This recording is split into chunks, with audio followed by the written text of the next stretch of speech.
When you use the internet, what happens? Whether you go online to chat with a friend, or send mail, or buy a book, or check the weather, watch a movie, or study the Peloponnesian War, it feels like there's one wire connecting you directly to the thing you want. But a billion other people are connecting to a billion other things at the same time. How does that happen? It's really about making agreements. Think of networking as a game. It only works if we agree to play by the same rules. Otherwise, it's not much fun. If you can get 2 or more computers to play together, you have a network. If your friend can do it too, there's another network. But if you both agree that your networks will play the same way, now you can hook the 2 together. You have an internetwork. The rules we play by are called the Internet Protocol. And as long as we all agree, we can keep adding more devices and more networks until the whole world is connected. That's what the Internet is, a network of networks that share each other.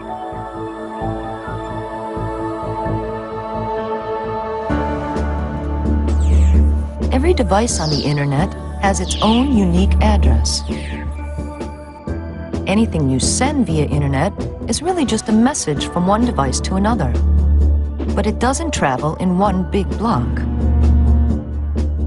It gets pulverized into tiny packets of data, each one wrapped with info about what it is, where it came from, and where it's going. This way, your one message can actually take several different paths to its destination. Then, by following the protocol, the receiving device knows how to put it all back together. The strength of the Internet is that it's decentralized. With so many possible connections, there is no single point of failure. If one path gets overloaded or broken, your data just takes a different path. Even if a big chunk of the Internet gets wiped out, your message can still find its way. But let's say you use one Internet provider and your friend is on a different one. How does your data really get from one network to the other?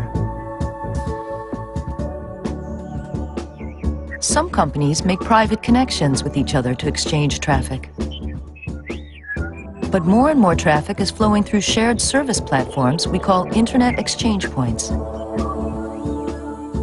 An Internet exchange is a place where many different organizations come together to interconnect their technology.